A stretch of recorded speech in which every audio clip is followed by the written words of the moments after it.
You get the summon issue again. Yeah, but they'll be dead by then. Oh, okay.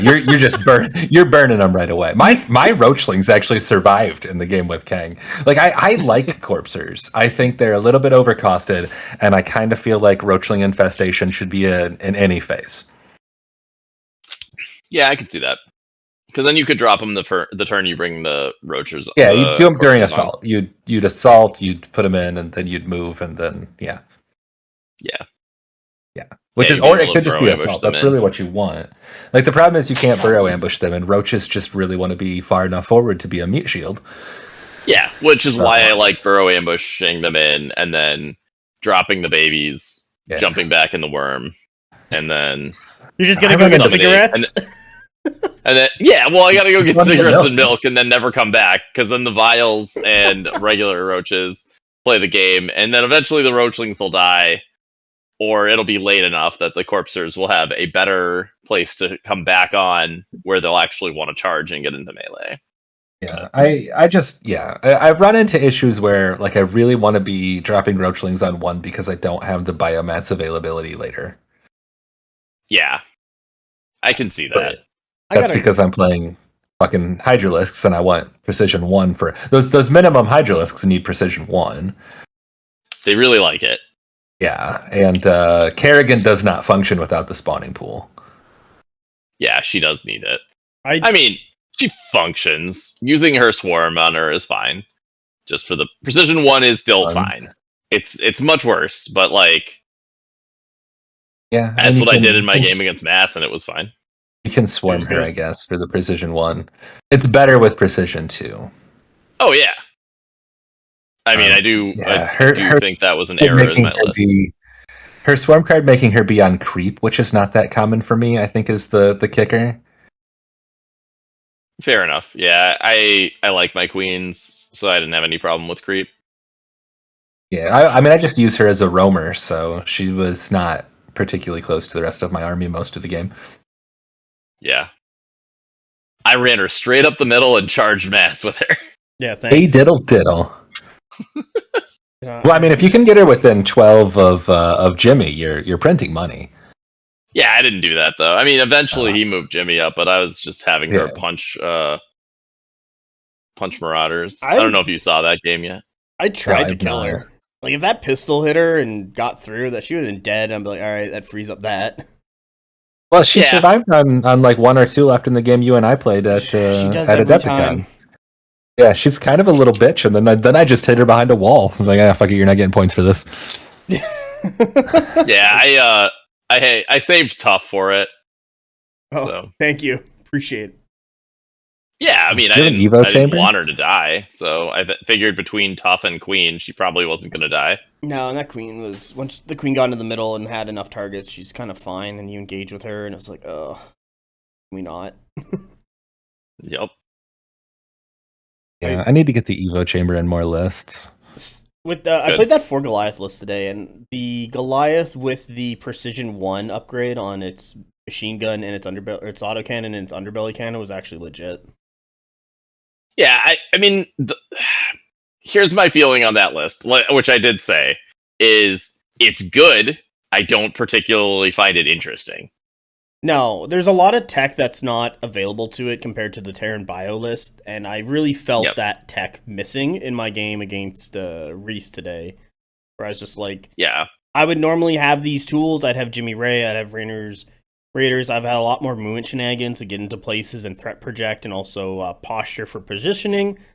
And I really just ran 3 Goliaths up one side, and then just started throwing 1 to 2 supply Marines down the other side, and reinforced with the 4th Goliath, and was like, okay, see how this goes.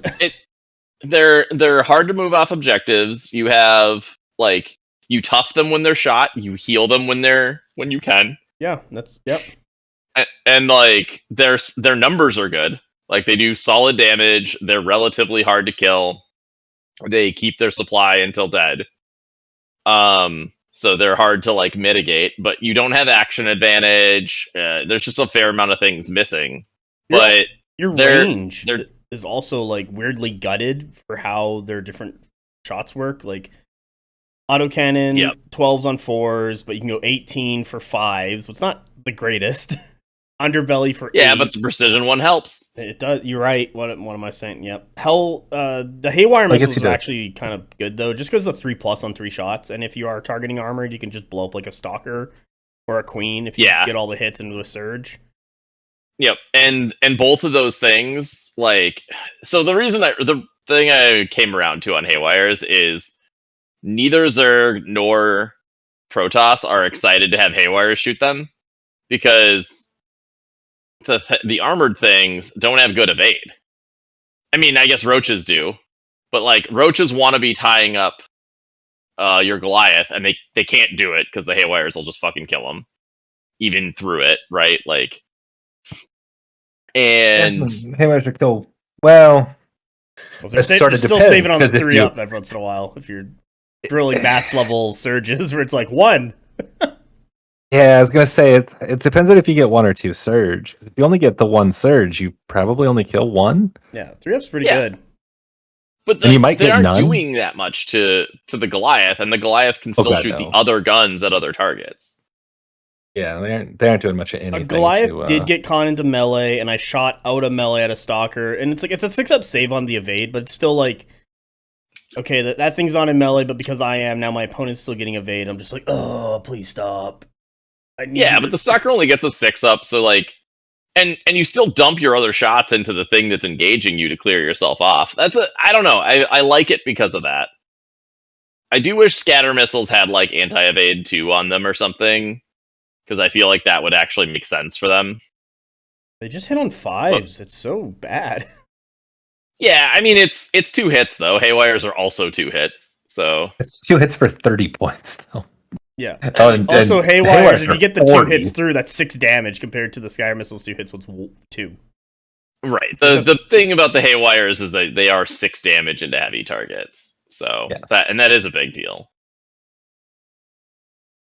Also, Stomp is such a bad combat attack. I called it horse yeah, kick. I was of like, course. I'm gonna horse kick these zealots, and it's like 1 damage. Hell yeah. It does feel like it should at least be on a 4-up. Like, Yeah, it does. God, is that worse than a queen?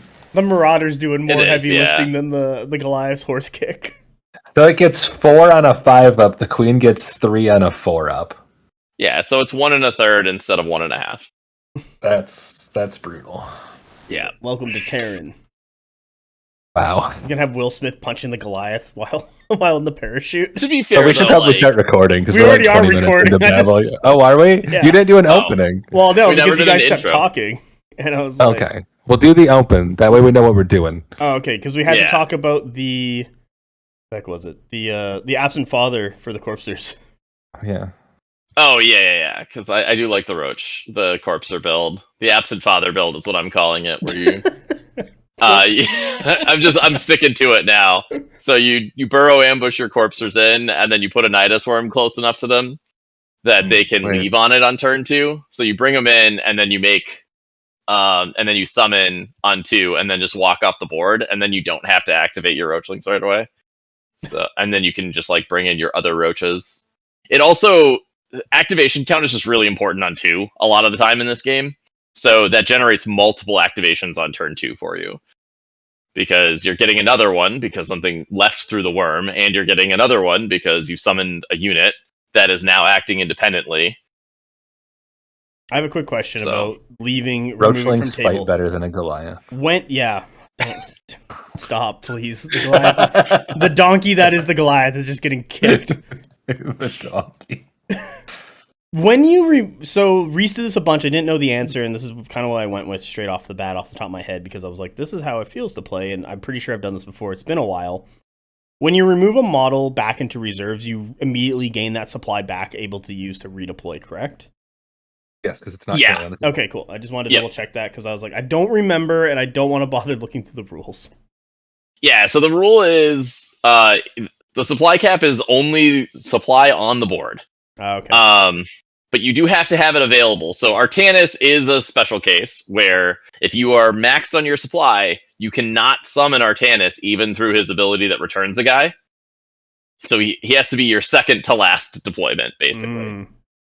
Guess how I killed so if you- Artanis.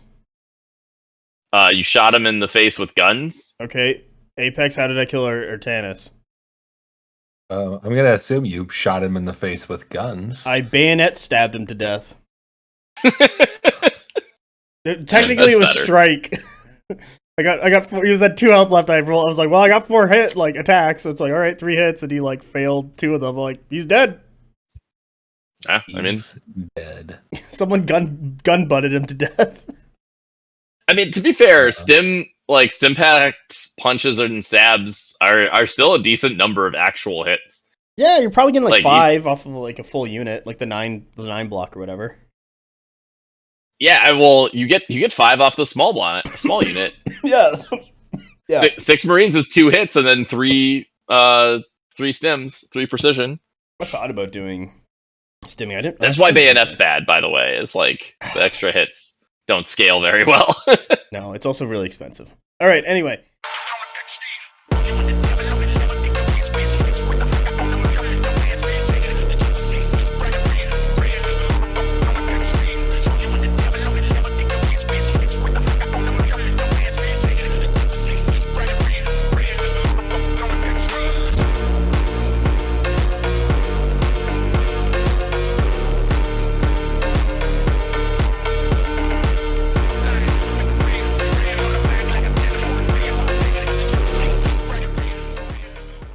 Welcome to BonkTable. I'm Mass. This is Competent Conquest Ben and Apex Chinchilla. Hello. Today our topic is not Donkey and Absent Fathers. It is the best faction cards from each of the factions. So these are the tactic cards. We have picked 3. We're going to go over them. We're going to go through the order of StarCraft, the miniatures game beta rules app. That means it's Zerg. Apex, you get to pick a card, and then we're going to go through them. It'll be Apex, then me, then Ben, and they're going to loop back to Apex for a second card. We're going to do that for 1 hour, 20 minutes starting now. And then at that 10-minute mark, or when it's done an hour 20, that's our wrap-up. All right. We ready to roll? Yeah, Yes. What if we finish faster than that? Then we'll talk about more absent Donkeys. father roaches, probably. Yeah, probably. Probably, yeah. Absent father roaches. So I'm gonna start with the Overseer. Which is a 25 gas unique card. It gives you 1 biomass. It is 1 support slot. The only other support slot you get in Zerg without playing the generic faction card is on the Hatchery. So it's 1 of 2, and then it has 2 excellent abilities. Its movement phase ability is your Reveal, which you probably need in multiple matchups, and its assault phase ability gives you an additional d6 on your charge distance using the higher. And as far as I can tell, you use that after you roll for charge, so you get a C first before you burn it, which is excellent. Yeah, Carapace is very, very good. It's better because than the Protoss one, where you need to roll before, because when you determine the distance, not after you see the dice roll. Yeah, you roll the d6 for a charge, you pop this, you roll an additional d6. So it's a second chance at a charge for 25 gas. I think it's great. Yeah. Yeah, because so for Protoss you have Zealots, and they get charge, which is 1 psychic energy, and then you roll 2d6 instead of a d6.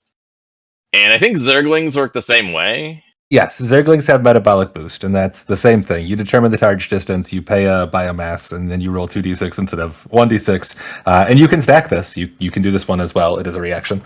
Yep. So you can roll 3d6 if you really need to. But like when you look at this card, right, you really want the Reveal if you're playing against Zerg or if you're playing against Protoss. And you really want the an insurance on charges if you're playing against Terran, because you don't want Terran to just sit and shoot at you. So like this is a good in every matchup sort of card.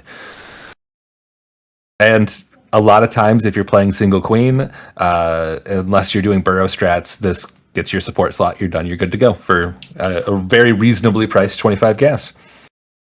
Yeah, 25 gas for a card is fine, and this one has 2 good abilities and gets you a support slot, and queens are good. I like queens a lot. Queen's solid. I know you like queens more than I do because I'm single queen. Like I cannot justify in my head paying for a second queen. But I think queen has a lot of uses and is just really nice to have floating around. And she'll get better also when flyers are released because her anti-flying attack is like legitimately good. So I used Domineering Presence in my game against Mass. And man, it was so good. It felt very, very good in the game that we just played. Yeah, I mean, agree. Well, and it's one of those line of sight not required, so your queen can be hiding behind a building and still throw that out. It's a 10-point upgrade. 6 inches. 10-point upgrade, 6 inches off her fat booty, because she does have that big booty 80mm base. Her also, like, weirdly with her assault phase thing, she just has both weapons. So if she happened to be within 6 of a ground and 12 of flying, she gets both, right? No, it would need sidearm. Oh, it doesn't have sidearm. That's right. Yeah. That's what she would need. Acid Spines need sidearm. 2 damage per hit. Like that's yeah. She's solid. 2 damage on both, which is I don't use talons very often because how often are you within 6 of stuff? But it is good. Like it is actually a good shot. I'd be very happy to use it. But yeah you're right. I mean, entirely decent. Not far. She's throwing out creep tumors for you. You want that? She's got your heal ability. You want that? She can do an ability for free most of the time because it's not all that difficult to keep 6 other models around her.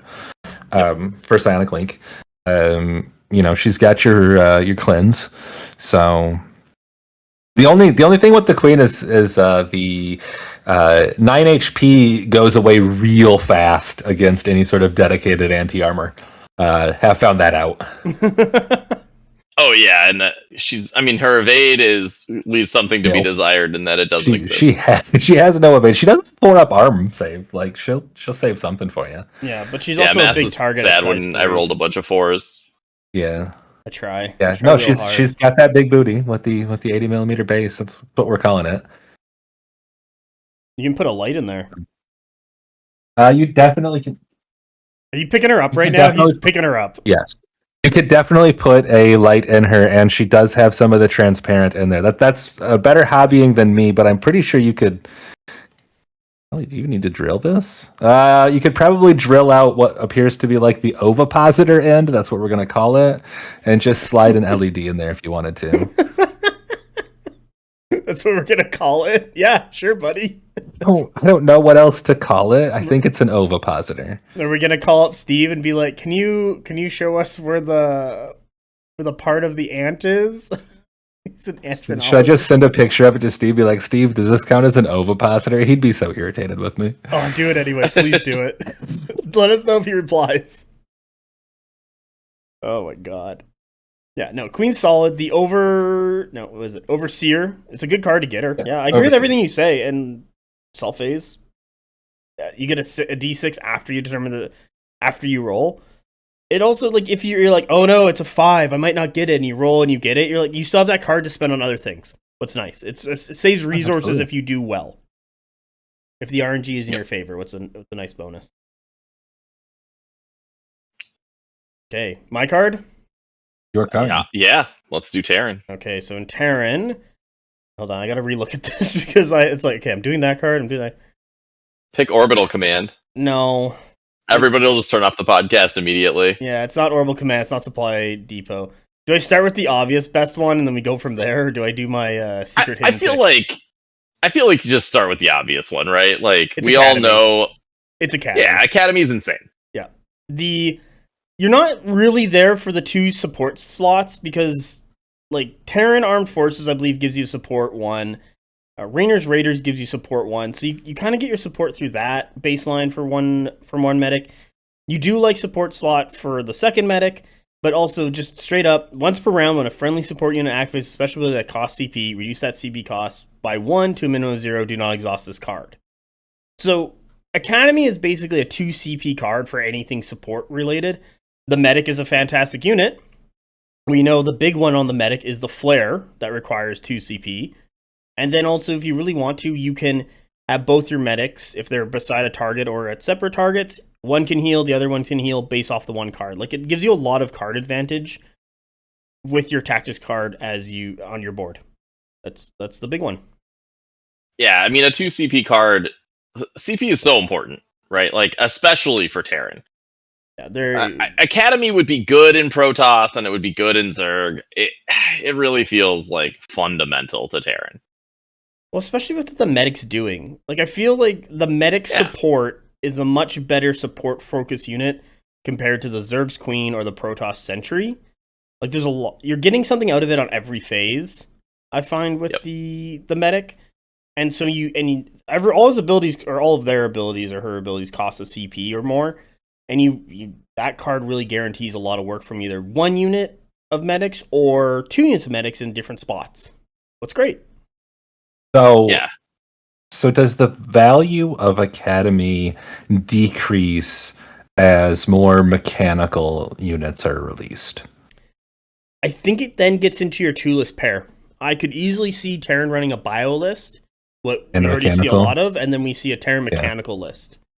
Because Terran Mechanical isn't explored. We have the donkey that is the Goliath. But if you look at Armory and Factory, they're not that great cards to help out a mechanical set. There's no unique things that target mechanical out yet. Like, there's no Fusion Core, there's no Starport, there's none of that stuff out yet. So that's going to really determine what that side of Terran is going to look like, is what their unique cards are saying. Like, Academy is a unique card that focuses on support, and the support currently focuses on bio. So what is if the Science Vessel comes out, what is that going to do? Is that going to be able to heal mechanical? I don't remember what it did in StarCraft 2, and I didn't play StarCraft 1, so I couldn't tell you. It dropped EMPs in StarCraft 1, that's all I remember. Yeah, but now we got the Ghost. That guy's going to be dropping EMPs all day.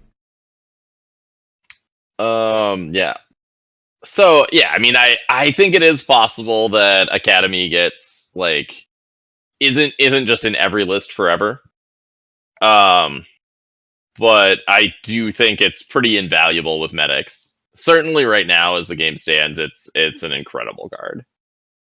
Definitely, yeah. It'll be interesting what other support units come out for Terran, because I think that's going to determine how fundamental Academy is. Maybe I don't know, let's see, where's Raynor?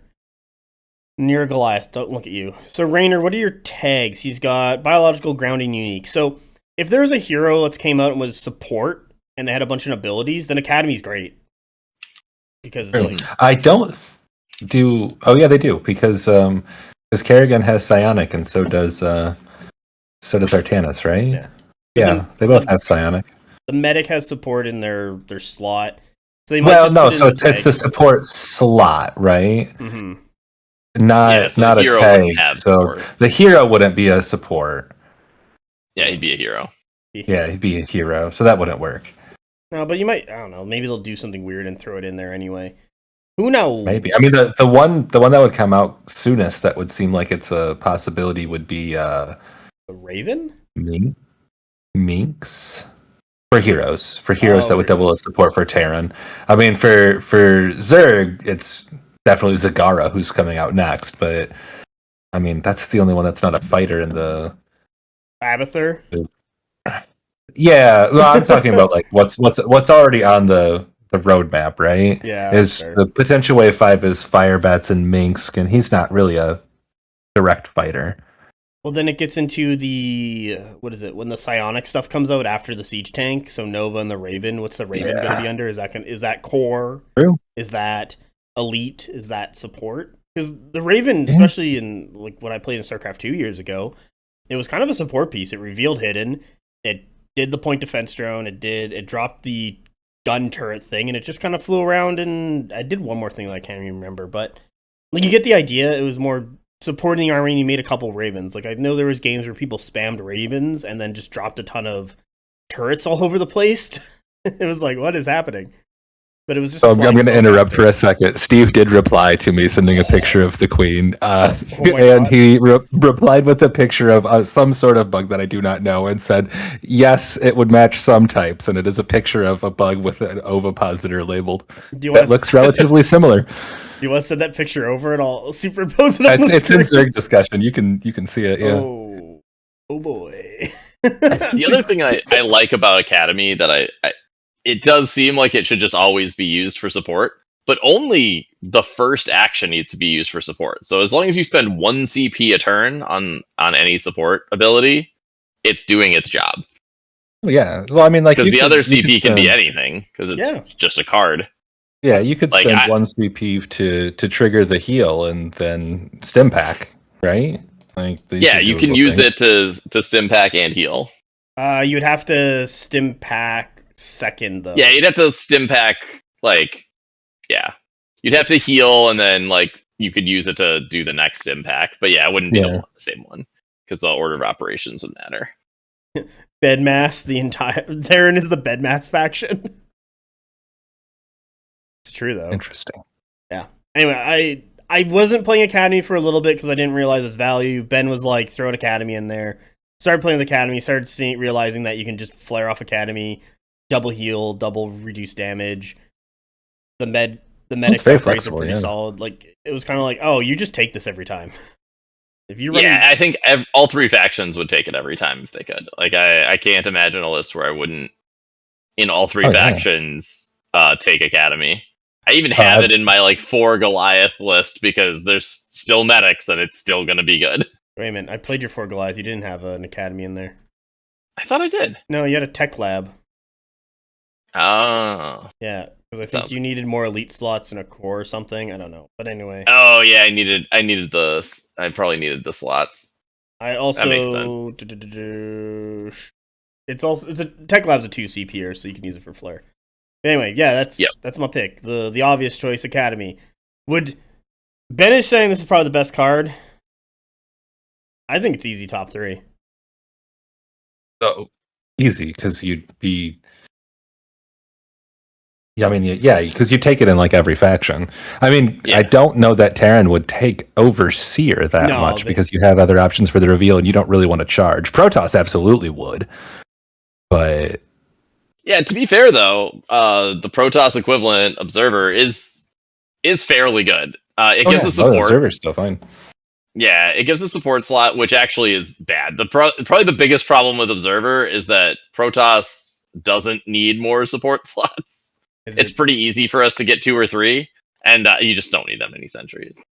Its charge ability is +1 to the distance instead of roll an additional die, which I kind of wish it was like it is after, so you can just be like, okay, it only happens if it 100% makes the charge, which is kind of nice.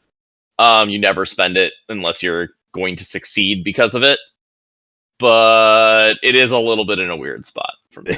This is the CN tower of charging. You're just like, let's put a little toothpick on the end and we're in. Tallest freestanding Yup. building. Oh Lord. Yeah, so Ben, what's your pick? I'll go to Protoss. Is it the Observer? It is not. It's Warp Prism. So I'm not sure if it's the most powerful. Like, Warp Prism and Twilight Council both feel fairly required, but I'm gonna say Warp Prism for right now. The Place 3 effect can go into combat, and that's part of why I want to talk about it. And because you can engage with it, it lets Zealots come from off the board and go 18 inches into engage with something. If you take leg enhancements, you can walk on, so that's 7. Leg enhancements does another 5, and then the place is another 6.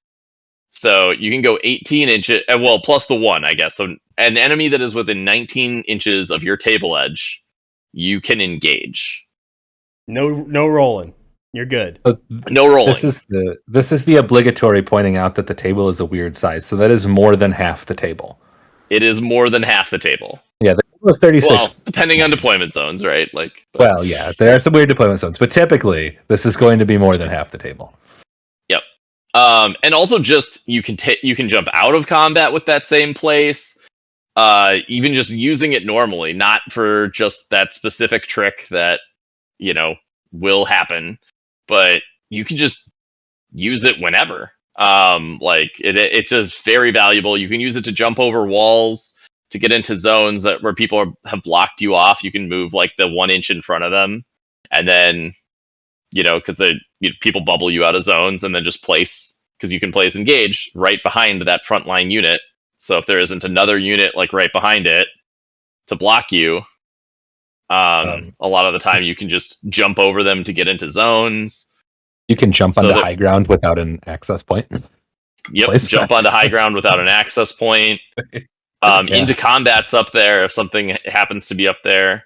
And then, like, Warp Conduit, so I'm not a huge fan of the place a marker and show up at the end of the turn abilities. Because you got Pylon. They're not bad. But I don't know. I have to use it in the movement phase. I'm giving my opponent a lot of information.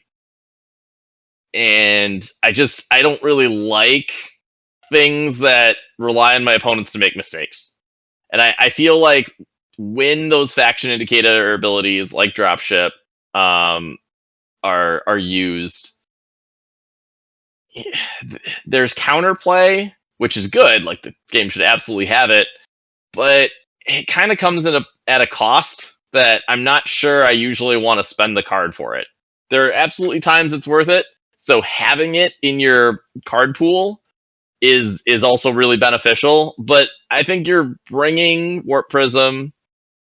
It does also come with 2 core slots, which are pretty needed in Protoss. Zealots are very cheap points wise for 2 supply unit, so that part is also kind of a big deal. I feel like you're bringing it for the place 3, and then the threat of being able to place the indicator for the end of turn deployment is still valuable, even though I don't use it very often. That's where I'm at with those sorts of abilities with the token, or with the indicator. It's not a token; it's an indicator. Like the idea of putting it down and sort of asking the question of your opponent, like, are you going to react to this? Because it's a May ability. Like, you don't actually have to deploy off of it if you don't want to, but it's there, so now your opponent has to think about it. The problem with where it's at with Protoss is, how often are you going to want to do that threat versus the immediate power of a place 3? Exactly. Yeah. That also enables your healing, right? Because isn't the healing ability in Protoss based off of having to place first? I mean, yes, but I think I've used Veil of Shadows once, and I think it was against you, actually. I was gonna say, I think it got used against me. It's the only time it's been used. Perfect. Yeah. So the same card also has the buff a ranged weapon by 4 inches, and so it's very rare that you are using the heal, but like, it is still a heal too, right? And that is still a powerful effect.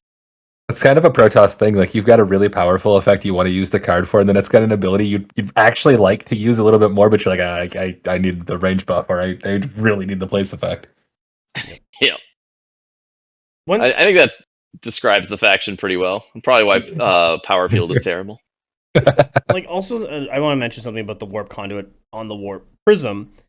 The faction indicator, the token, it has to be 10 away from any model, so like there's a lot of restrictions of where you can actually put it, and it's more valuable to put it early out in the game, like turn 1, maybe turn 2, and then you kind of, the last turn you can really use it to get work out of it is turn 4, not turn 5, because scoring's done, game's over. Why are you setting it's after scoring? Yeah. So, and then turn 4 to like get onto a zone way in the back if you're having trouble trying to break through. I find Protoss doesn't really have that issue with all their movement shenanigans.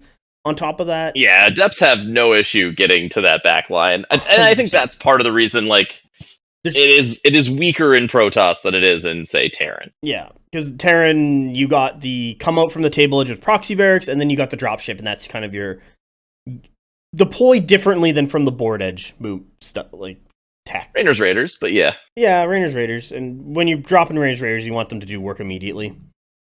Yep. So with that, you also have the pylon, what's a big one, because you can put the pylon, or Zerg has the worm, and then they can just kind of like spew out units. What's just a good bet over there. While while Warp Conduit, it's not really doing much. And when I find like turn 2 through 4 or turn 2 and 3, when a lot of the big action is happening, a lot of that space on the table is taken over. Where if you try to do a Warp Conduit drop, there's not a really good spot where it's actually going to be relevant and helpful. Like you're kind of weirdly putting it behind walls, off in the corners, because the main area of the table is already taken up by enemy troops who are zoning you out. But yeah, phase is good though. Yep. And there's a lot of movement. Yeah, I mean, phase is great. Like, we probably should do like the rules clarifications. So when we talk about not really being able to use the end of round place effects on turn 5, just the way the end of round. I guess the way the end of round is organized, you do the scoring first, and then you would resolve effects such as Warp Conduit or Ventral Sacs or whatever the Terran. Ready for Dust Off? Is that what the Terran one is called? Land with your face first into the ground. You'll be fine, buddy. That's that one. Basically ready for Dust Off, yes. So those would be after scoring. So you could resolve it at the end of the game, but scoring would already be done, so it wouldn't matter. So if you haven't read through all of the outline for the timing on that last end of phase stuff, that is how that works. Yeah. Right. I'm going to say something I totally forgot. But anyway. Well, distracting you. I know. We got to do rules clarifications because people don't read rules. No, yep. Like, that is the biggest thing. Like, people don't. Very few people actually read rules, so then they play it how they think it should work, and sometimes that's weird. Well, like, I'm not gonna lie to you. I did not read the rules for some of the stuff.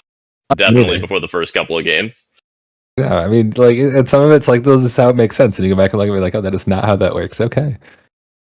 Yeah, but it's also like, none of this is in a tournament yet. Like, it's still beta rules. Early days, and it's just like, okay, relax, we're good here. We could just play some games, have some fun, and then, oh, we got that wrong. Talk to my opponent. Like, I was reviewing the game I just played with Reese while I was at the gym, just like in my head while lifting, and I figured out that I actually cheated him by not spending 2 cards for Flare when I flared a Stalker to basically make it useless on the final turn of the game. And so I had an additional armory available for me. It wouldn't have changed much because I would have just armoried the one Goliath who's on the zone and just left the other Goliath to die. It died anyway, even with the armory tough. But that would have been one of those decision points. And also there's another decision point too. In case the Goliath on the zone died, I should have in the movement phase ran my Marines onto the zone and split it like I did at another point in the game. So it was just like, okay, yes, this is a failure of rules, and I forgot that this is a 2 CP flare because it's the end of the game, and I'm like, okay, I figured out my path to victory, let's just do it. But also like, okay, it's all right. I've talked to my opponent, it's fine.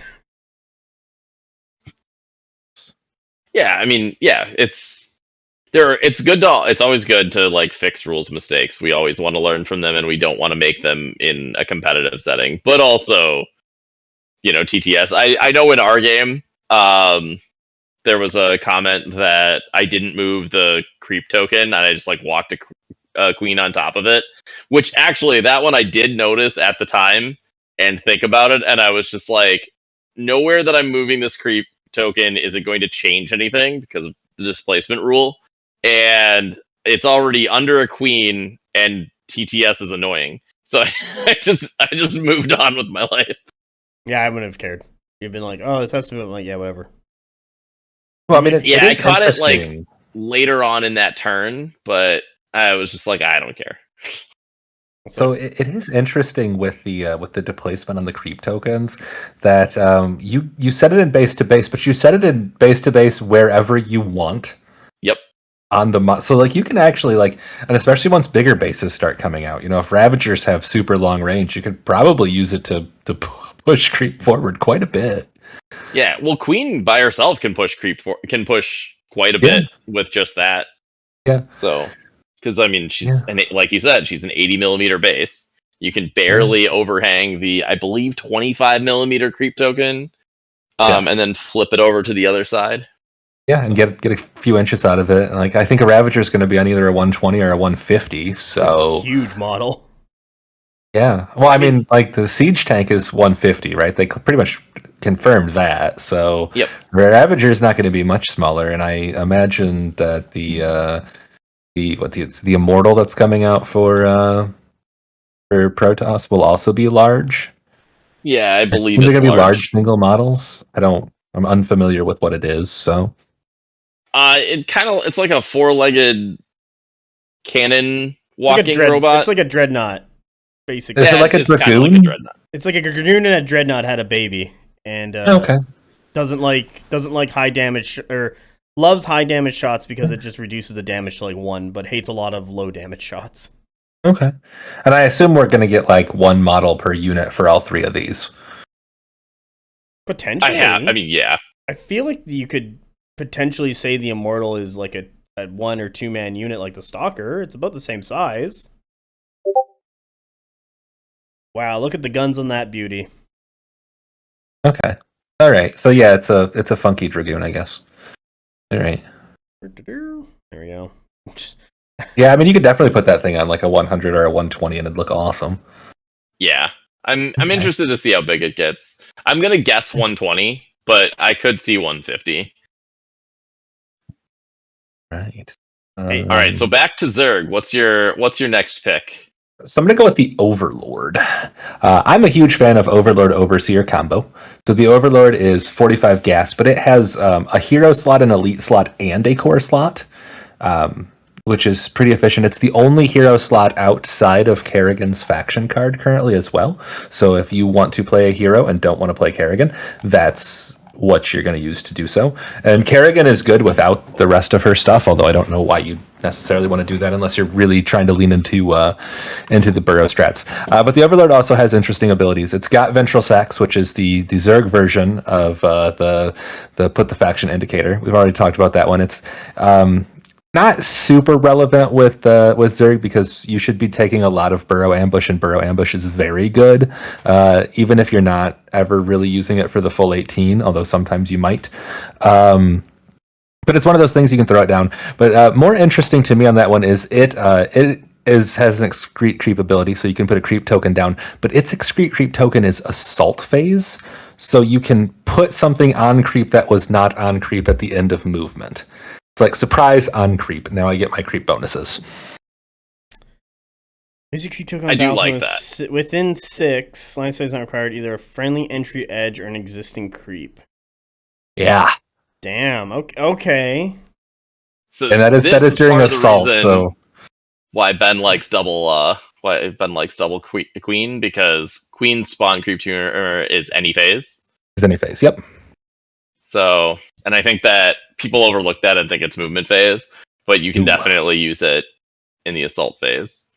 Yeah, well. and with it being on a card, you don't need to activate a queen first. Like, you can top activate on the assault phase, drop the creep on, all of a sudden you're on creep, so you're getting your on creep bonuses. Yep. It's been really flexible for me. So, and like I said, it's great slots. I pretty much start most lists with Overlord Overseer. Okay. I'm sure I should probably think through them more, but it's like 70 points, I get one of every slot, and I have 4 good abilities. Yeah, I'll take that. Very reasonable. I take Overseer much less than that. Or Overlord much less than that. I take Overseer all the time. Yeah. So that is interesting.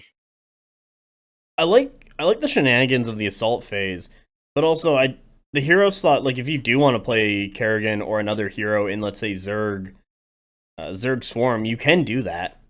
And you also have an elite and a core slot in there, because I think the turn version of that is each faction has a way to get a hero in. Yeah, yep. Hero, elite, core. Like the supply depot just says the active unit supply value is improved by 1 for controlling mission markers. Which is good. It is good, but it's like, okay, that's one ability, and also Terran problems in the movement phase. What is everything in Terran? Yeah. The Protoss one, I would love to take Daylam, actually. Like as far as the faction card, because I really like the reaction reduced damage by 2. It's good. And mass recall is also good, because you can just be like, I'll just pick up this whole section of stuff because it's a 6-inch circle, and I'll get to redeploy my whole army basically. What is your hero? Your regular card? Oh, Power Field.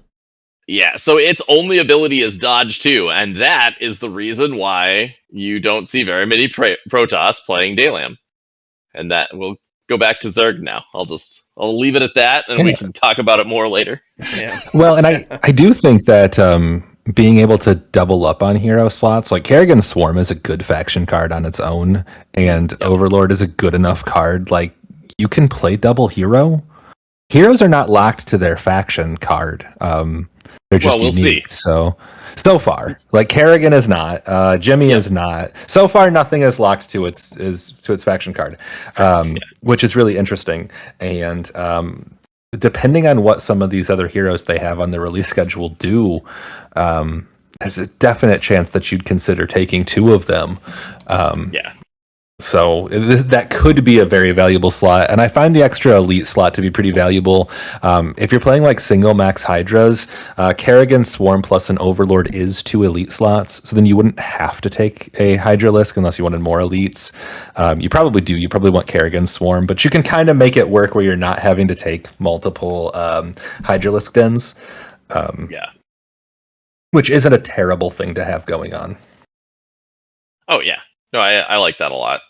I am curious. I think that we're gonna. So my current belief is that we're gonna be capped at 2 heroes. But Seems fitting, at least for a while, because I think that the future heroes that come out are going to have their faction card as a requirement. Either that, or you just don't put hero slots onto the non-faction cards. Like every faction has one, you don't need another one. Never add another. Yeah, which I think you could very easily do, being, all right, you're going to play. But I guess that does mean you could take 2 heroes and not take the one whose faction card you took. Which is kind of funny to think about, but nothing would stop you from doing it. I know during the AMA they had kind of Swarm and take like just 2 randoms or heroes. Well, yeah, I mean they did have in the AMA, they had a screen up that suggested that they were really planning on fleshing out some of these sub-faction cards. And I think like the Kerrigan Swarm one mentioned like the Tarask being on there, and as far as I know, that's like a giant Ultralisk. Okay. Which I'm in on. Ultralisks.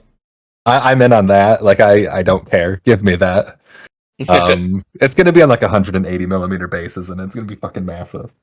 So I was listening to that AMA, and they want each of the factions or sub-factions to be able to use the core of the main factions, and then have their sub-faction units also tied in to expand upon them. Because some of the sub-faction stuff is like, when they're doing it, it's like, okay, you have 6 troops, you have 9 troops, Minx has 18. It's like, oh, okay. Yeah. So to supplement the lack of troops, just have the core-based stuff in there, and then your specialist stuff, like Hunter Killers or Elite Marauders, and so on. Yeah. And I really hope Zagara comes with Hunter Killers and I get bonus Hydras. I love Hydras. I love how you find one thing that you love, and then you just go full bore on it. Yeah. At the end of days, and it's like, oh, this is what I'm going to be dealing with whenever I go and see Apex. Oh no! If they really do a 2-list organized play pack, and I really hope they do, I'm going to need a 3rd box of Hydralisks. One of those lists is going to have 10 Hydralisks in it. It's going to be a max and 3 men's. Oh my god! I mean, that is what I just played against Mass, and I did like it. My cards were suboptimal, but the list was good. Yeah. I mean, your cards are always going to be, but like, those men Hydralisks love the precision 1 off the Hydradin anyway, so like you're going to get value out of it. It's fine. Yeah, I just wish I had cut one of the dens. I think I found a way to cut one of the dens. Actually, maybe not. I think I would have had to cut a unit of Hydras. Yeah, but you only used 1 big, 2 min Hydras the entire game. Yeah, the 3rd unit just never showed up. Because you were just roaching me, and I was like, oh, okay. But I feel like in different games or different maps or scenarios and such, it's like maybe you want that other min Hydra, and the roaches do not need to be as aggressively forward or to posture for scenario, and then also run away or do whatever roaches need to do and be bastards. Yeah, I had 3 units of roaches on the table, starting on I think turn 2, and the entire game, and I never made an attack with a roach. I mean, that's what roaches are for. They're there to be annoying and be bulky and be in the way. Yeah, he did it. Yeah. It was great. They won the game. They never attacked. They don't need to attack. And roach attacks suck anyway. Like I honestly, I don't think like I like corpsers because I think they do interesting things. I think I'm lower on vials than like every other Zerg player because like I don't care about one extra shot that much since I've actually put them on the table. Like I will take the 30-point cheaper roach. I like the debuff. I never used it because it's enemy unit within 8. I mean, I guess you can do it from engage, and then the debuff becomes pretty reasonable. Yeah, it makes them tankier if they engage something too. Yeah, that's what I like it for. Is that sure, they use it on the thing that's shooting them. But yeah, I didn't ever trigger it, and maybe that was a me issue, and I should go back and explore it. But like the acid saliva having one extra rate of fire compared to a regular roach just doesn't sway me that much. No, you don't care. Like it's compared to 170. You go from 9 shots to 12 shots. Yeah, 30 points for a bonus shot is not something I care about. You're paying for debilitating saliva. If you don't care about debilitating saliva, don't buy vials. Yeah. If you're not getting value from it, then it's not doing a ton for you. Yeah, like I'm strongly in the camp of, do I want to pay 30 points for debilitating saliva? Maybe. I maybe do, because stalkers really hate it when you debilitating saliva them. So I'll have to go look at stalkers. Are stalkers on a 4 or a 3? They're on a 3. But they're only 4 shots per piece. Yeah. 4 shots per guy. They're 4 shots. Yeah, four shots on a 3-up, so then you'll be 4 shots on a 4. That's maybe yeah. It's pretty significant, like, is it and hit, there's usually a 2-man. 3 plus to hit, 4 shots, 2 damage, surge armor, D3. Yeah. And the 2-man is 8 shots, obviously. So there's just a pretty big difference between going from like 6 to 7 hits with precision 1 to 5 hits with precision 1. Yes. Because they're 2 damage apiece. Yeah. Anytime you're decreasing the 2 damage shots, that's good for you. Yeah, and that's when I really like debilitating saliva. Or if you have to deal with, like sometimes you have to you have to put a roach close to some marauders and like charge marauders with a roach because you have to fight them on a zone. And you have the evade, which will help a little bit, but debilitating saliva will go a long way in that case as well. How good is it against the donkey that is the Goliath? That thing rolls a lot of dice. It's actually probably super relevant. Assault cannons on 4s goes to 5s. Underbelly cannons 3s goes to 4. Haywires are 3s to 4. Scatter missiles are 5s base goes to 6s. Like oh god, the donkey. It really does debilitate it. Like it really does debilitate the donkey. I don't like spamming vials, but I'm kind of coming around to like, if I have a bunch of roaches, I kind of want to upgrade. Like if I have 3 or 4 units of roaches, I kind of want one of them to be a vial, because if I can place debilitating saliva well, it can be really valuable. So are you running one of each roach then? You're in a vial and a roach? That's my current plan, is one of each roach. Okay. Is this on the absent father list? I mean, yes, it does use that mechanic. So. I kind of want you to rename the list Papa Roach, but like absent father is so good. I mean, I would name a roach heavy list Papa Roach 100% of the time. Yeah. The problem is every time I said it, I would start singing, and that's a problem because that's just how the brain works. When the corpsers to support their roachlings leave to start an alt band is their last resort. I'm not gonna sing on the stream. Yeah. Should we go to Terran? Or cast, we're not streaming. Yes, we should go to Terran. Okay. My next pick, I'm just going to go do a faction card. It's the Raiders faction card. We don't care for point defense drone. Actually, okay, we'll talk about the point defense drone. There's the other ability. We got tech. We got tech on the. We got tech, so it's gone from a 4 out of 10 to a 7 out of 10. Yes. So point defense drone baseline. To be honest, it kind of sucks. It just kind of plops down. It has a 4-inch bubble. And the first attack targeting any of the units within that 4, reduce the amount of dice by 2. A lot of the times it isn't that really effective. On like a single stalker or maybe in Hydras, it'll do enough to reduce the 2 damage. Against a lot of just volume, it's not really worth it because it still does just enough damage where it's like, okay, you've chipped away at a bunch of Marauders, some Marines, maybe a Goliath. You've done enough work that it's reasonable and acceptable. The tech with the point defense drone, though, is to stop burrow ambushes, placement of pylons and omega worms, as well as the faction indicator tokens. Because you can place it anywhere on the map, you don't need line of sight, you just do it, and it has to be 1 inch away from an enemy model. It lasts until the end of the round, but it does generate a bubble of 10 inches of preventing all those deployment effects from happening, which is really nice. So you can use it into Rainer's Raiders to keep them further away from your front line because they have an 8-inch place. So if you just drop the point defense drone in front of your guys, it could potentially keep them out of 12, which is really nice. Actually, with the bubble with the diameter being 8 inches, you just drop that thing 4 inches in front of your unit, and then the Rainer's Raiders, when they deploy, couldn't even get in. So that's the tech of the point defense drone, is actually just zoning out your opponent from doing those deployment places and faction indicators. What I quite like, and has actually made me value the point defense drone more so for that than actually soaking up shots. The real big one, though, is once per game, you can resolve a place 12 effect. Models cannot be placed within engagement range of an enemy, but they can still be placed right beside them. This resolves instead of performing a standard action. So it doesn't also have the caveat your activation immediately ends, so you could just do a place 12 and then be like, all right, now we're going to stim, now we're going to do something else, blah, blah, blah, and you're good.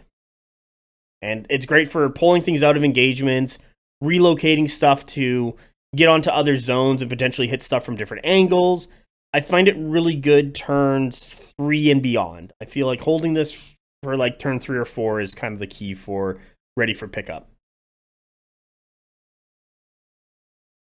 That's my spiel. You guys are up. An effective 15-inch place is pretty fantastic. Yeah. And again, being a place effect, you can use it on elevation. Because elevation, I think once we start having more available pieces of it, as far as terrain kits go, I know I picked some up and used some, and we've put some in some maps. It does feel like it's a thing that needs to be in a lot of maps. I'm gonna harp that terrain is really important for this game a bunch. Yeah, Oh yeah. So there's a new TTS thing going on where they have like you can load in. It's like a deck of cards. You just save it to your objects, and it puts in the lines for the different missions and the zones into the middle of the table on the TTS mod. And then it has maps where you just nice. pull it from the card, you hit load map, and it generates the map. There's 2 of them that have high ground. So in the game I played against Reese today, the ramps were facing opposite of my deployment, and I was like, okay, well, I can't really get up there. But Reese was running stalkers up the ramps, and he even blinked onto one of the ramps to try and like shoot down a Goliath to free up Artanis. So high ground does provide a lot. We were at like in the post game chat looking at if I played Bioterran, where it's like, okay, I'd be trying to run Marauders up onto this ramp to get on the high ground, and then like force project their laser targeting 16 inches. And I was like, oh, I can touch every single thing on the table if that's the case, and if I can put Jimmy up there as well. They can start just blasting and they'll be fine. Yeah. Well, and high ground also gives the things on it evasion when they get shot at, which is like super relevant for something like Hydralisks, where a 5 up and then a 5++ is very different than just saving on a 5 the one time. Well, it's basically I think it's like saving on a 3s. Like it's a 45% hit rate afterward. Yeah, so almost saving on 3s. Like I was using combat shields on the big Marines. And I actually quite liked it doing a 5-5. It was like, oh, okay, we're living through some stuff here.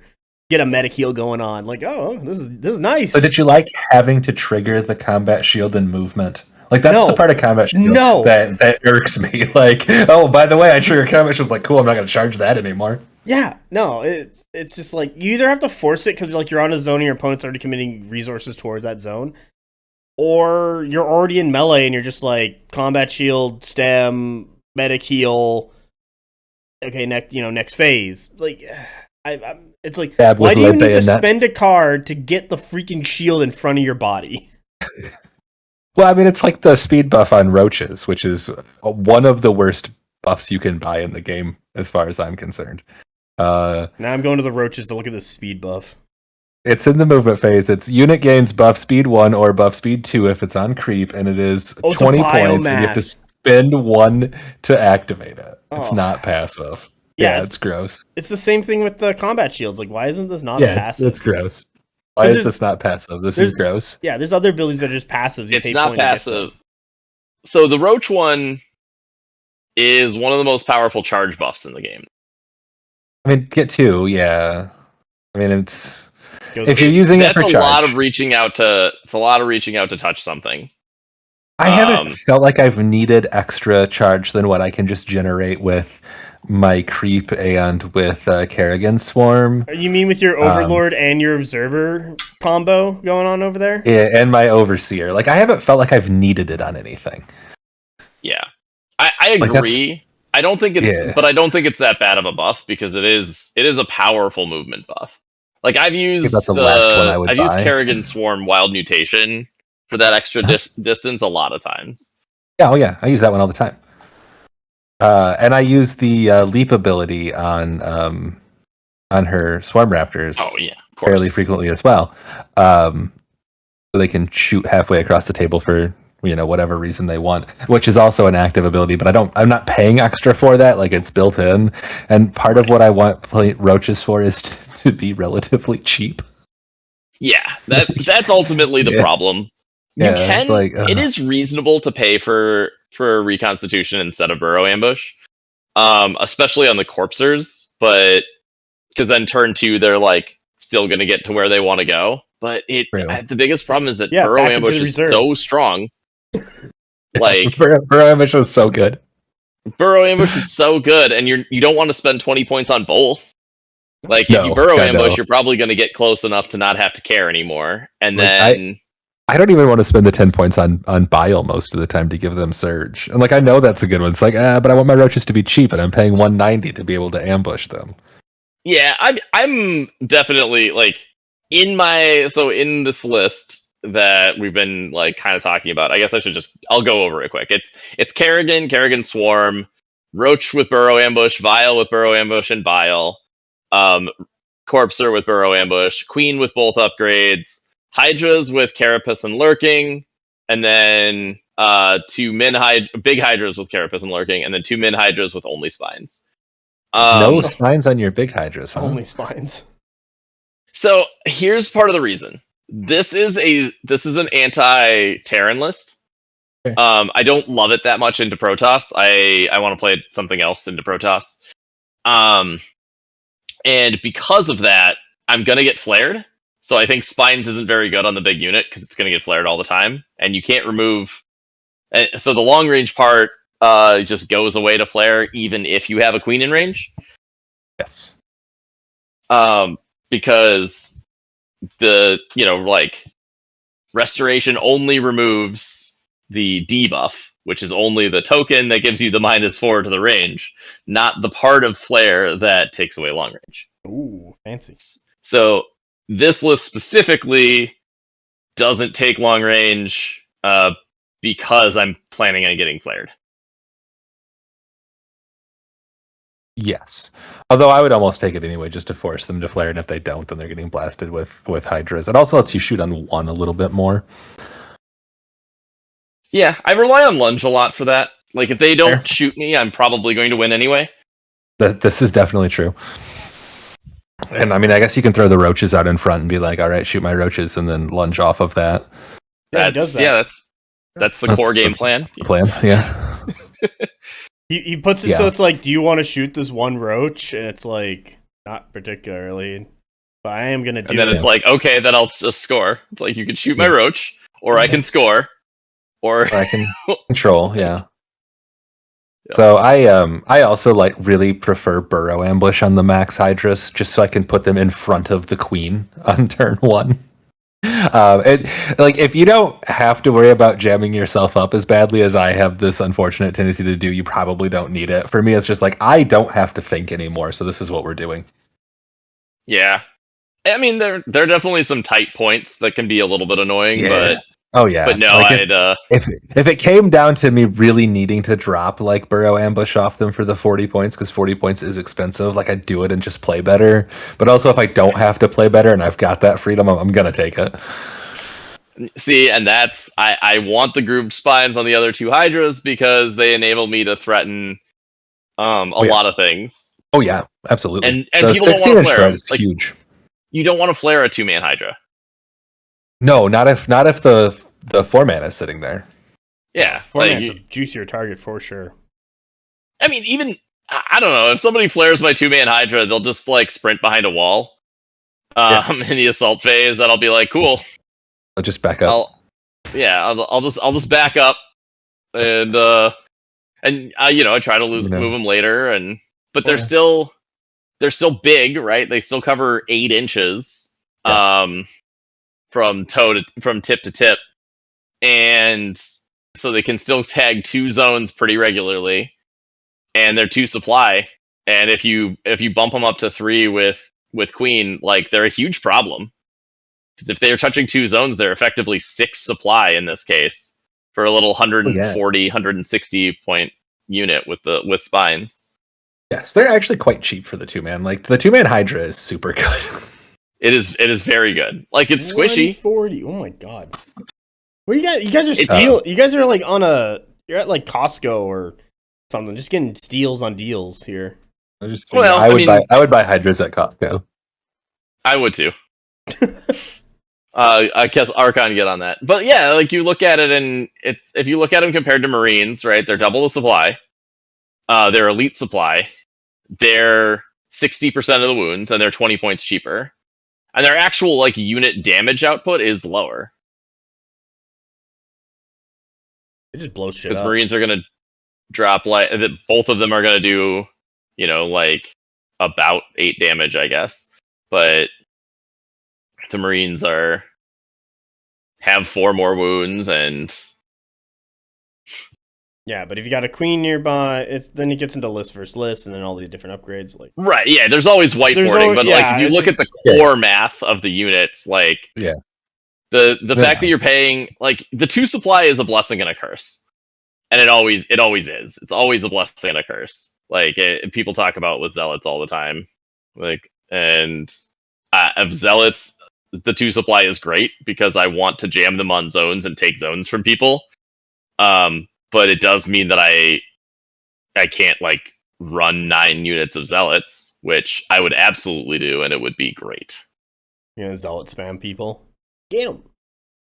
And I mean, I think that would be hugely problematic if they were 1 supply. Like it would be dominating to be able to just jam them and run them at people. Definitely. It'd have to be quite a bit more expensive. Right. So, but like the 2 supply is also part of why they're good, because it lets them perform their role. All right. Do we have a Protoss? What's Protoss, a Protoss yes. card? Yeah, should I do a dud? No.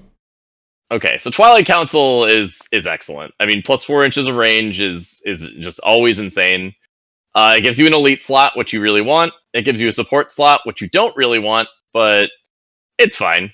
There's a lot of support going on in Protoss. Why is that? Well, so part of the problem is like Observer gives you a support slot, and Kalani doesn't give you a support slot. So like you're mostly fine. Like two sentries are pretty good. But sentries are not as good as Queen, and they're not as good as medics. So you're not as excited about having 2 support slots. Though, in the right circumstances, I'm a pretty big fan of having 2 units of sentries in the list, because there are times where force field is unreal. And if you're on those boards, like you definitely want to have 2 sentries. But it's not all of your boards. It's a lot of tables. It doesn't work. And you only want to bring out like 1 sentry to give you hallucination so that you get evasion on the first round of shooting. Because like you're often gonna go second or want to go second.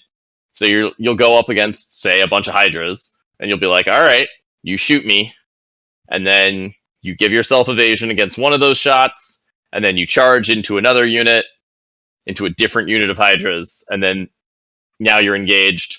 So like then there'll probably be another shot that goes into something else, and then Artanis is like, hey, look at me, I'm Artanis. So then he gets evasion, and then you charge a fourth unit, and then everybody, you got evade against all of the shots. And that's kind of your, like, that's the situation you're trying to create, and hallucination really enables that. Because otherwise, you know, like a unit of Hydras will shoot into adepts and kill like half the unit, and which you don't want. Can I ask a question on the sentry? Force field and solid field project. What is this the same? This is the same text. What does this do? It's so that you can use the ability twice. So if you take the upgrade, one sentry can place 2 force fields. Oh, okay. Because you can't use an ability of the same name multiple times. Oh, solid They didn't field want to give it projectors. repeatable. Okay, because you spam the shit out of it for 1 CP. Right. Well, so even they didn't want the upgrade to be give it repeatable, because then you could do like 5, right? Which would be hugely problematic. Like you're just like, here's a giant wall that you can't go through. And then so they had to do it this way, where they just called it a separate, called it a different ability. So you have 2 abilities with the same name, or that do the same thing but with different names, so that you can use both. One of my lists, actually, now that we're talking about this, is 1 sentry with hallucination and 1 sentry with solid field projectors, because I don't intend to field that second sentry unless force fields are absurd. I just really don't plan to put it on the table. So then why did you take it? Because like sometimes force fields are insane, and then you really want double sentry. Like if you're playing against a Zergling Rush base list and I can just be like, oh look, I have 2 units of sentries, and between them I can put out 3 solid fields. I can just block off half the table, and then the Zerg literally can't get to zones unless they have a lot of raptors. And then you just shoot them. Bang, bang, Yep, bang, and bang. you can just shoot them. So it can be really dominant into specific lists or like specific layouts. So you have the 1 unit that you don't really plan on fielding unless things go really, really well for you.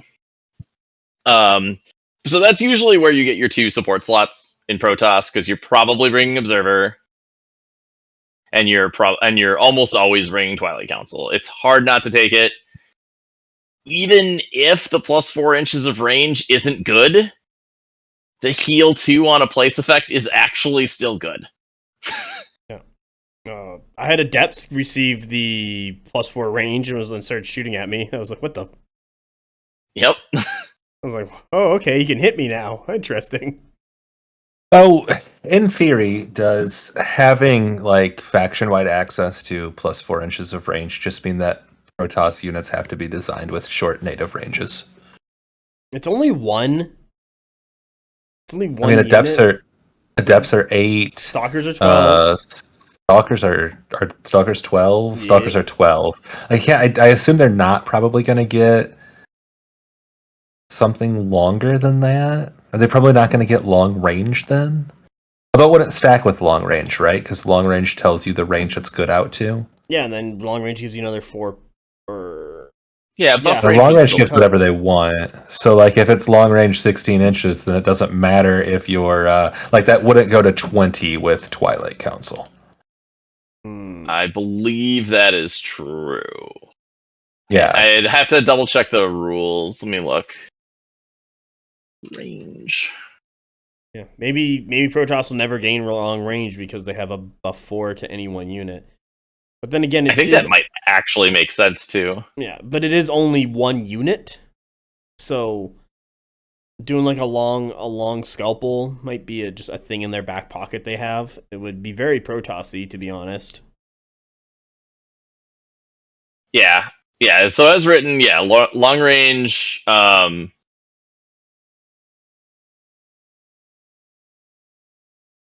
Yeah, I don't think buff range increases the. I don't know. It says it increases the Yeah, maximum range. it's very strange. I don't know how that would work. They'd probably have to clarify it if they do it.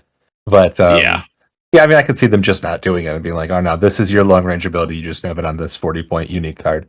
Why are like all the cards in Protoss unique? Just fuck you.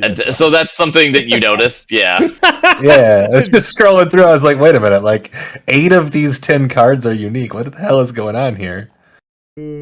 It's actually really funny. I'm checking out the Zerg. Wow, Zerg, you got a lot of just It's like a regular 6. stuff. Well, yeah, but Zerg. I mean, Zerg's got the 2 creep cards as listed as tactical cards too. So, Yeah. the Zerg only has 4 uniques. 4 uniques. Yeah, Compared to and then Protoss the with card. everything. Yeah. Well, you're sure not getting Yeah. more tile cancels. You're for sure not getting 1, any 2, more warp 3, 4, prisms. You're 5, for 6, sure 7, 8. not getting any more warp gates. Yeah, basically, because all their abilities are good on each of their cards. Yeah. Well, they're expensive too. Protoss cards are fucking spendy. It is very hard to get more than 6 cards in Protoss. Okay, interesting. What's elite in Protoss? Just Stalkers. stalkers. Okay. Just stalkers. Yeah, I was like Currently. looking at the forge. I'm just like, what you doing there? Well, I mean, we just totally skipped Predator guard. Yeah, that's okay. It sounds like people don't like Predator guard, but also Ben's maybe higher on them than some people. Yeah, I'm a little bit higher on them than some people, but Is it because I mean, they're good into Terran. Is it because they're good into donkeys? It's because they're very good into donkeys, and also because stalkers are slightly less good into Terran, because Terran has a lot of good long range pierce things. But lastly, the shield overcharge is very good into Terran, because you only really have to care about damage usually one time because you're charging. So Sure. getting that tough just 2 on the happens, first huh? armor roll is very good. Yeah. Oh yeah, Auto pass 2 failed saves. Nice. that's pretty fantastic. Yeah. So they're very expensive though. They're 280, so they're 120 points. But so let's be fair. They're 80 points more than regular zealots. And they I guess 90 points because they don't get my life fire. Because their devastating charge is only 3, but they get leg enhancements. Well, I guess they're 100. I thought they got zealous round too. So yeah, they get leg enhancements. So they're zealots with leg enhancements, which is worth 180, or maybe 190. Or zealots, I can never remember. Zealots Well, but like, okay. Shield overcharge is basically just better zealous round, right? And that's where I was going with it, is because Shield Overcharge is just much better Zealous round into Terran. Like, it does become pretty relevant. Because Terran just don't stay in combat with them, so you have to charge. So, like, you're never getting you're rarely getting Zealous round unless you can force them, unless they like can't leave a zone or whatever. Like, you can trap things, but it's much harder. What about precognition? This unit is eligible to make an evasion roll against all attacks targeting it. It's in the combat phase, so is it all melee attacks, or is it for all phases? No, just melee attacks. Okay, that's still pretty decent if you're like fighting Kerrigan or an Artanis or something, or other melee like Ultralists. These guys are going to be fantastic into Ultralists. Yeah, I think that they will get much better, especially like they'll be great into siege tanks too. But they're in a place right now where there isn't that much size 3. I'm not that excited about them in the like Protoss mirror. What's actually size 3? It's Stalkers, Goliath, and Queen. Yeah. And then the building. Well, they get it against the buildings too, right? The Pylon and the Worm are both size 3. Yep. Yeah, they'll tear up a worm. Yeah, they'll kill it. But you're mostly there because they will beat. Part of the problem is that they're Surge light with an ability that wants to target things that are all heavies. Oh So, yeah, that is awkward because all of the size 3 things are armored. Yep. Huh. So they're not a bad unit. I like them more than I think some people do. But part of the problem is the elite slots are not exactly plentiful. So you either have to to go to 5, you have to take an overcharge nexus. So I don't know. It gets tough. It gets tough to fit them. But Yes. I do think that they're generally good into Terran. And based on what we expect from the tournament setup, because of the one tournament that's been run, we're gonna know factions but not lists. And I don't want to just run into Terran and go into something like Quad Goliath without them. And also, at the same time, Stalkers are much worse into Quad Goliath because of Hellfire missiles. So it's a double whammy where you're the same slots are running a unit that's both worse in the matchup, both ways. It's worse defensively and worse offensively. Yeah, the haywire missile into stalkers is probably terrible. It's not good. You don't like it. No, that's God. Does it just kill one? I think it's On 44, a 44% chance you can just blow one up. Without the other weapons involved. Good God. Yeah, if you roll like I do, where you're just one hit or 2 hits, 1 surge, and then make their armor roll, you're it's gonna be a while, but it's there. Yeah. It's hitting on a 3. Even if they get evade, really they're still pretty reasonable chance of killing them. Yeah. So. All right, we're probably running low on time, so we should zoom through these last 3. They're not as interesting anyway. Yeah, I'm actually struggling with a third Zerg card. I'm actually going to throw out accelerating creep because I'm a whore for mobility. This motherfucker. So the ability to give my whole army functionally +1 to speed all the time is huge for me personally. So and you don't have to pay for it. Malignant Creep has a pretty okay ability getting +1 to hit on impacts, especially when you have units that can do a bunch of impacts. This is a pretty reasonable modifier, but it's also 10 gas, and these do not give you any biomass. More speed. Every unit it stacks with all of the other speed buffs basically. So because it's not a buff, it just increases the speed characteristic. It's huge. So that's going to be my third choice. Yeah, I agree. I'm a fan of accelerating. I've played Malignant a couple of times. If they were the same cost, I think I would take Malignant sometimes, but it's just very hard to justify the cost. Yeah, I like the old Malignant better most of the time. Yeah, I like the old Malignant where it was at one point it was no cost, which makes sense for creep, and it was heal 2 and size 1 things can respawn, so you can respawn Zerglings. And that seemed really good. Yeah. Respawning raptors, because raptors are so costly, that's a ton of value. But they changed it to this. Maybe that will make a comeback eventually. So can you respawn the roachling? Size 1. Yeah, it's size 1. Sure. But yeah, they got rid of that ability. They got rid of that ability. I just, again, it's a default thing for me. Unless I'm really trying to be all right, I'm going to take all these things that buff the impacts, and all my impacts are going to be on a 2+, so I'm going to throw 18 impacts on a 2+ at you. I'm just going to take accelerated creep all the time. Yeah. I like it, because it gets your charges in. Oh, yeah. It makes it easier for you to get in, and also, if you're running a big unit of Zerglings, you can have one Zergling on the creep all the way in the back end and force protect your front super far forward, an extra 8 inches. Yeah, Zerglings are 4-inch coherency, so plus base size, you can be 5 inches back sitting on creep still. Yeah, and then you get that +1, and you're all right, here we go. I'm speed 5. Yeah, and then you tie it with the other cards, Overseer, where you're gonna be oh no, I failed, and roll anyway. We're in. Kerrigan's Swarm's gonna give you buff speed 1, so you'd be speed 6, rolling 3d6 if you need to. You can do some things with the speed buffs. So yeah, good card. It's a good creep.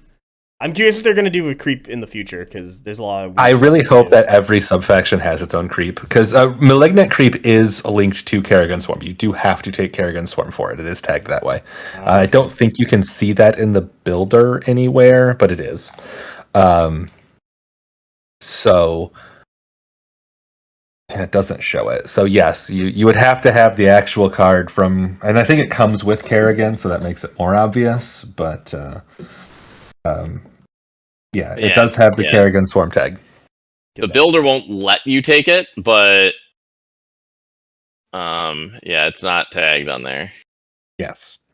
So I have the card in my hand. It is tagged on there. So yes, that would be Kerrigan only, and even then the Kerrigan Swarm faction card combos with accelerating creep super well. So all right, on to Terran, because we're trying to move along. Mass, go. Okay, hold on. It's gonna be... okay, do you want the cop out? Or do you want the actual good one? No, do the actual good one. Okay. It's the proxy barracks. 2 CP, 2 core, go. Armed and ready, you're probably not going to use a ton, because the issue is that if you drop something from a non-entry board edge, usually it's isolated by itself, and zealots and roaches can just kind of like drop on you and just eat your face, and Terran doesn't want to be that way.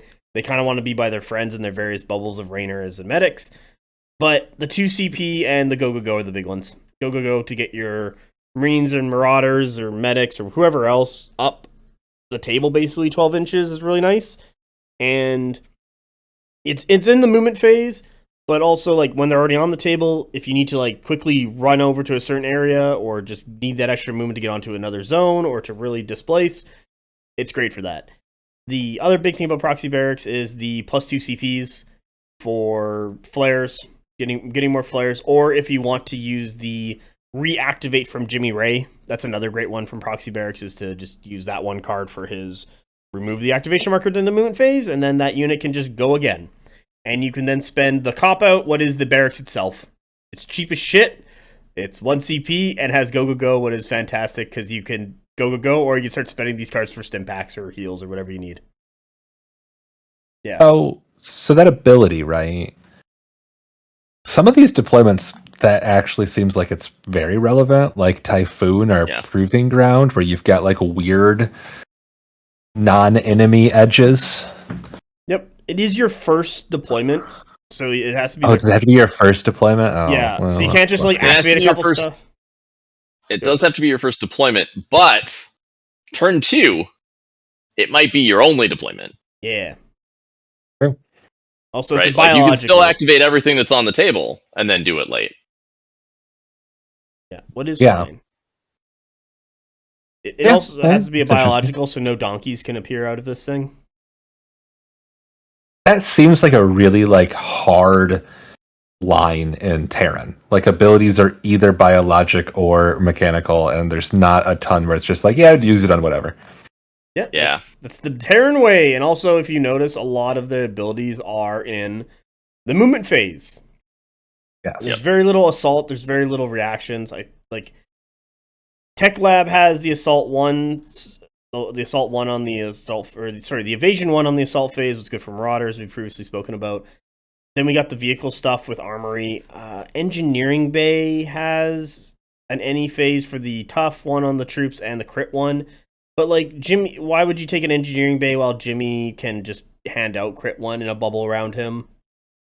Like maybe you're taking it for the tough one, but it's like I find if you're getting hit by stuff like that, it's like, okay, isn't he crit Marauder, 2 actually? He gives out crit 2. It's way better for 1 CP compared to the Engineering Base. Yeah. Like, I guess you're taking it for infantry armor for tough one, but like your Marauders are already tanky enough, and Marines die no matter what. Like, if you're making an extra save, it's usually not mattering, to be honest, I found. Yeah. And then you have like the factory, which is healing mechanical only, and then you got your support stuff. So like, and a lot of it is triggered in the moon phase, and I would like to see in Terran, as more cards come out, stuff in different phases to be like, oh, there's some of these I want to save for other phases, like the other factions, instead of being like, I must do everything I need to get done today in movement, and then it's, I've already my opponent's passed turn like 3-10 activations ago. That is our games, by the way. I do like 2 things in the movement phase, and then I'm like, all right, pass, do all your Yeah, shit. and then I'm like snorting coke on the side, healing guys, giving out crits, doing all my stuff. days. And it's just like, Master, you gonna play the game? Yeah, eventually. I just gotta take my drugs. Well, I mean, it's StarCraft with hookers and cocaine, right? So I'm a little torn here. I almost want to give the credit to Forge because how good like elite slots are and how hard they are to get with our other card choices. But I mean, it's probably just the third unique. It's very hard not to take Nexus. Instant once per turn is just so good. There's a lot of, I mean, everybody that isn't Protoss has anti. Well, actually, I guess everybody has some tech that is overridden by instant. But especially like shooting Marines, if you can shoot 2 big stalkers into Marines and give them instant, they're probably relying pretty heavily on a medic to keep those Marines up. Otherwise, you're looking at probably killing 4 or 5 Marines. Wait. Why is your instant any phase? And Zerg instant is close combat weapons. Because I only get core slots, and it's another unique card. It's a unique card in Zerg too. It's the lair. It's the same cost. It's 1 elite, 1 core there though. Yeah. So I do have. So we do get the overcharge nexus. And overcharge nexus is pretty good, but this is actually the thing I hate in my Terran list is I end up having to give up nexus to get overcharge nexus to get the elite slots to bring the Praetorians. Oh. Okay, so is this photon overcharge thing even good? There is one case that I found where it's great, and other than that, not really. And that case is it starts with Raynors and ends with Raiders. If they stim and like show up, usually they're not very close to their friends, so it can just eat 2 models. Like on average, 2 guys die because one guy has already taken 2 from stim, and then the other guy just dies. Hear me out on this, right? You use that ability when a Zerg player with Corpsers summons Roachlings and it insta-kills the Roachlings, which it will do most of the time. Yep. That's another good use for it is to insta-give Roachlings. It's okay, son. I'm going to get cigarettes. It's actually pretty good. Like, actually, I didn't even think about it on Roachlings. Like, that's a better trade for you, right? 2 biomass to summon the Roachlings, 1 photon overcharge, and you do like literally just kill the whole unit. Yeah, 50% of the time, but yeah. I was gonna say I was just doing the math to see how often that actually works, and it's about 60% of the time because they're saving on a 6. Yeah. So, So they have three chances to roll 1/6 is 50%. Is it? Yeah.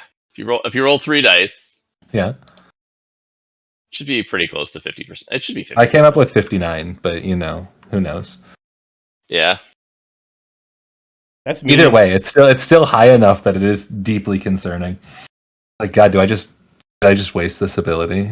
Do I want Roachlings against Protoss? Do I care that much? Like, they're really good against Terran. Does Photon Overcharge work against Burrow Ambush? No, because you have to deploy. Yeah, Burrow Ambush is still coming off of the entry edge. Of the entry edge. Does the worm count as an entry edge? Same with the pylon? Yes, it does. Oh my god.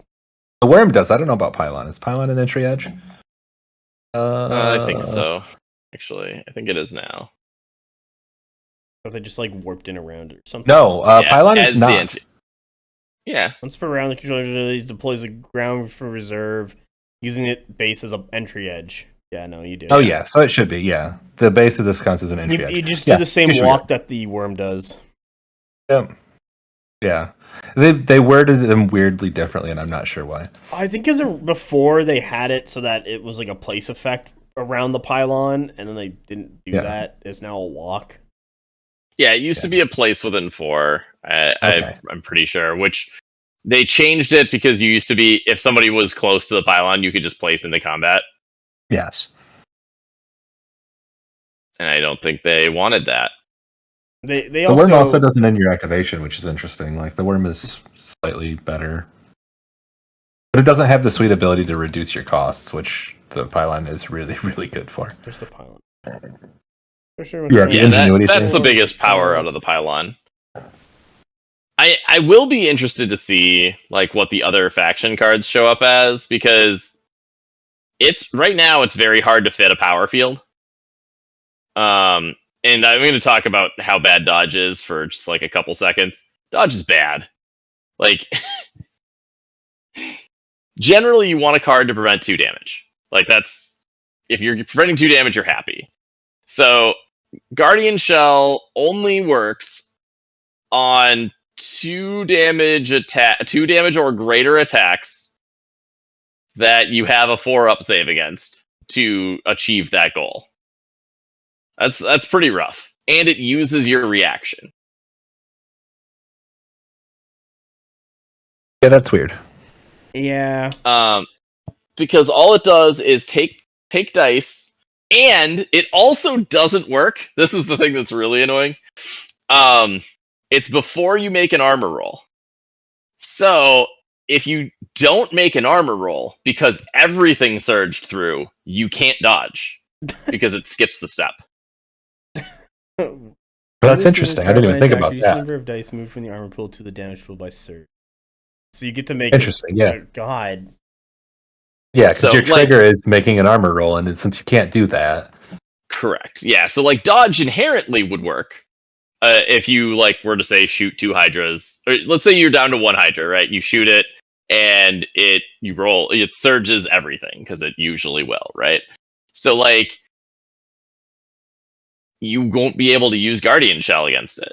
If you're gonna just had dodge, you would, because it would move it back, and then there would be a roll in the phase. But you skip the timing with Guardian Shell, it doesn't work, and that kind of blows. Yeah, that's weird. and that's our card that gives an extra hero slot, and that does hurt. Like, oh yeah, that was potentially is hurting bad on the depending on what the heroes look like coming forward. But you're gonna get to see your next hero. Yeah, like Xeratol's coming in the next wave, so we're gonna see it really soon. Yeah, we have to wait. So how long do you suppose Protoss is going to be up a hero? Not very long. I think it's 2 months or 2 or 3 months. Yeah. We should have this information. Well, yeah, but I'm saying like there's an extra hero in Zeratul, and then every faction's getting another hero, so then it'll be 3 for Protoss. Like, are they going to do like a con exclusive model eventually for other factions? Do you suppose? Yeah. Minx. Oh yeah, that's true. We could theoretically just have an extra hero for quite a while. Yeah, I guess forever if they didn't do other con exclusives. I mean, we know they will do other con exclusives. Yeah, but I mean, it's probably not a huge deal. Like I said, it looks like you're going to be mostly locked to 2 heroes, and it's going to be hit or miss if those 2 heroes are something you even want to use and how often you'd want to. 2-list Paragon's going to make it more interesting for you to be able to play 2 heroes. But that's fascinating. But yeah, so it's funny because like Overlord's very good and Power Field is very bad, and I think like Supply Depot is somewhere in the middle where it's fine. I'm never gonna be sad to have the Supply Depot effect in my list. To look at what Supply Depot even does. It's that's the immediate turn on bonus. Well, yeah, that's actually pretty good. Guess what it's on though? The movement phase. Still, like those abilities have to. That's fine. Something else, please. No. Yeah, that's sort of Terran's thing, right? Terran's definitely got a plan of setting up all their stuff in the movement phase, and I actually like that. I don't know. I think it's neat that the faction works that way. It's not a very reactive faction most of the time. It's very planning based, which it should be because it's also the faction that's the best at out activating. Yeah, there's a lot of bodies. I do like. There's a lot of bodies, and like it's really easy to have a Marine unit get down to like 1 or 2 guys, and then be 0 supply, or like have your Marauders be down to 1 Marauder and be at 0 supply, and then like you just flood the board when you have like 1 or 2 guys left. It's the reason I like rocket launchers now. Because is it the rocket launcher guy also carrying the AGG? It's just that dude. He does, yeah. If you have the 10 points, I think it's worth it. So you have the one guy with 18-inch range. Yeah, on both of his shots, so that if the rest of the unit dies, that guy is just like, oh, whatever, 6 shots for me. He's just hiding behind a wall with size 2, and he's just like shooting stalkers or something. It's like, okay, I'm safe. Though he is worthless at stimming because it doesn't affect either of those guns. Yep, because the rocket launcher doesn't have bulky either, right? So you got to shoot the rocket launcher in it's sidearm even. It's okay. Bulky. Don't think about it. Rocket launcher's good. That's funny. I liked it. I was having fun using it. Okay, so Ben pointed out what he thinks is one of the bad cards in Protoss. Before we close out, Apex, what do you think is a bad card in Zerg? Pick one. I mean, I'm probably going to go with the other creep card because I don't like Malignant Creep. Like, I think it's just a thing. Like, if you're building specifically for these impacts, that's the only time you'd ever take Malignant Creep. And even then, I feel like it's kind of iffy. Yeah. Speed is just so much. Getting places, doing charges, repositioning yourself. Otherwise, I can see the case for pretty much everything. I don't like 6 pool over the regular spawning pool because I don't see a need for Zerg specifically to want Zerglings to come from a weird entry edge. Wow, and it is specifically Zerglings. I mean, it is 2 core slots. It is 2 biomass. You really want a spawning pool. I think a lot of times in a Kerrigan list because she really loves precision 2. 6 pool is a lot. Spawning's 25. 6 is 40. Yeah, 40. Yeah, it's 15 gas. You really care about the core slots, right? Like, it's if you're not running Hydras and you're running a bunch of like big Zerglings, then I see a lot of value in 6 pool. But it's because of the slots, not anything else, and you're gonna run out. Like, do you have any BP abilities? Do you take or BM abilities? Spawn Roachling is it, I believe. Oh, and Burrow.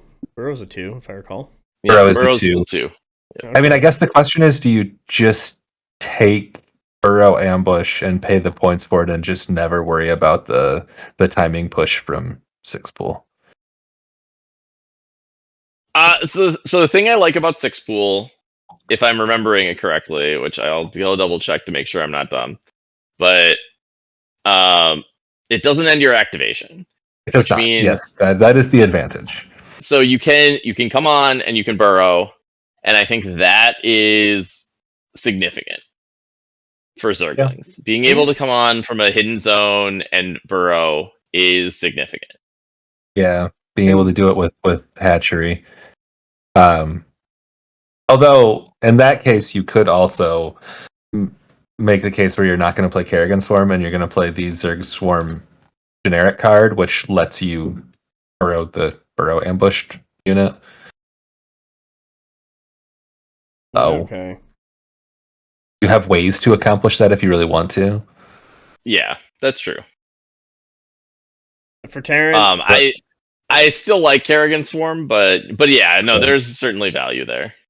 Yeah, I mean, it's kind of one of those things where if you're doing burrow strats, like Zerg Swarm starts to make a little bit of sense, but also I think burrow strats they're kind of meme for me. Like, I think they're good. I mean, Ryan played it into me, and it was definitely frustrating to deal with. Like, yeah, he did use Zerg Swarm. Like, yeah, and I mean, you're getting the evade, and then you've got Zerg Swarm to make that evade on a 3+ on those stupid Zerglings, because like you're gonna also. You really want that into Terran mostly because you want the evades against all the shooting, and Terran's going to be doing so much more in the movement phase for you. They're going to be able to reveal at least one of your units at will. Right. So, yeah, you don't actually care if they can see you. You care about getting the saves. And then you're going to get that onto a 3-up, which actually seems quite good. Yeah. Yep. But for Terran, I'm going to pick the Engineering Bay because Jimmy Ray just does all of this but better, and also you have medics. Or healing. And also you have medics. Yeah, and it's just like it's a core slot for 1 CP.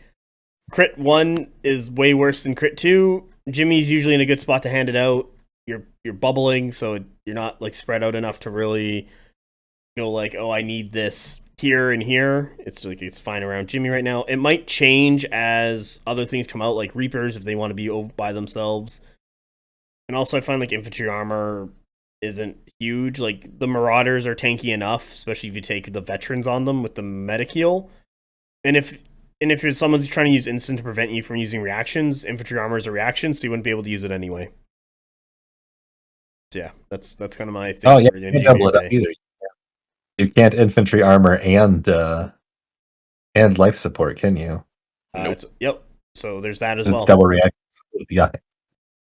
And like if you have 3 medics, they're going to be healing more than. So if you take a 2 damage shot from a Hydra or a Stalker, the medics are healing 3. The infantry armor is only reducing by 2. Like a lot of this card is cut out by other things in the faction that you're already innately taking currently. It might become more relevant as more things show up, but it's just a basic card that is 30 gas, and I would rather just take more barracks or other things in the faction for cards. Cool. That's it. That's the podcast. Did we talk about bad cards in Protoss? Yeah, we did. It was the hero one. We talked about Power Field. Oh yeah, Power Field. You already forgot about it. It was so bad. Yeah, well, I was like, wait a minute. Oh yeah, that's why we're doing this. Yeah. All right. Yeah, it's not terrible. It's just not good. Yeah. As more things come out, I feel these cards are going to get recycled through of what's going to be interesting, strong, and unique for each of them. And as more builds come out, because more minis are out there to really see what these can do. Like I feel like some of these are just kind of like placeholder right now until we get more stuff. Definitely. Yeah. I mean, you might want that Power Field if Zeratul does something really interesting for you.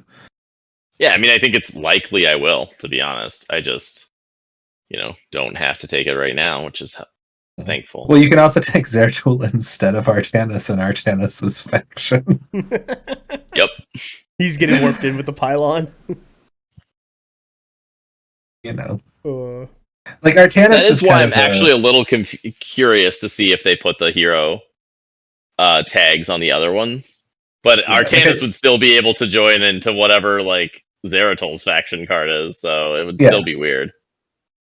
Yeah, and like I don't think Artanis is bad by any means, but he's not doing like the weird stuff necessarily that like Jimmy and Kerrigan both have options to do. Yeah. Like he feels like he's the one where it's like, yeah, I can see playing Zeratul if Zeratul does something real interesting for me instead of this. Whereas like I don't think you can play Bio Ball without Jimmy. So yeah, I'm inclined to agree. It's doing too much for those bios. Yeah. Yeah. I like where the game's going. I'm really curious of when new models come out, how they will change the game and the factions and how people play. And it'll, well, I'm also assuming we'll get a new tactics card with each model release. Like, I mean, maybe this assumption is wrong, but like there's no there's no reactor factory, there's no tech lab factory. There's there's same thing with like the starport. And also like the dropship is an actual vehicle. I think the warp prism's a flying transport unit.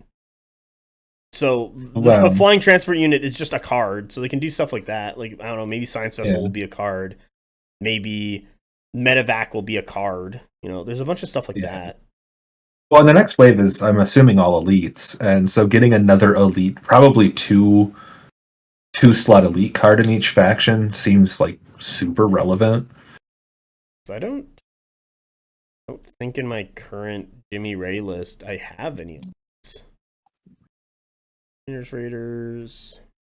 No, but your only 2 slot is what the factory. It's factory, Hydralisk, Den. What's the 2 slot in Protoss?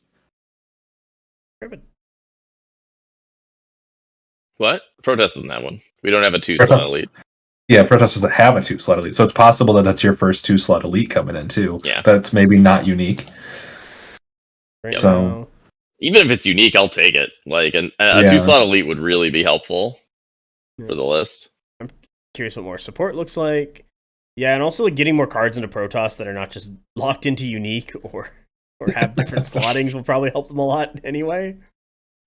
Yeah, it is one of the things that feels kind of funny. Like you do feel a little bit like you're your cards are kind of selected for you. Mm-hmm. Like if you take a Though to factory, be fair, that's it's not like power field's that bad, because you're always going to flip something on every one of your turns for your adepts. So it can in fact just be 3 slots and be flipped every time, because you're always paying with something. Yeah. All But right. yeah, I think the biggest thing is giving up Prism is just it's a tough sell. All right. Is that it? That's We it. good? We did it. All right. Good night, everyone. We did it. We can go Until home next now. time. Like and subscribe. home. I hope you guys enjoyed this. Join the BonkTable Discord. Like to Competent Conquest. Ben on his YouTube channel. Like and subscribe to BonkTable. Play more games. Enjoy the game. That's it. Hey. I think we've covered everything. We can go home. We can go home. I'm already at home. Same. Perfect. Then we can go there. All right, everyone. Bye. Bye. Bye, everyone.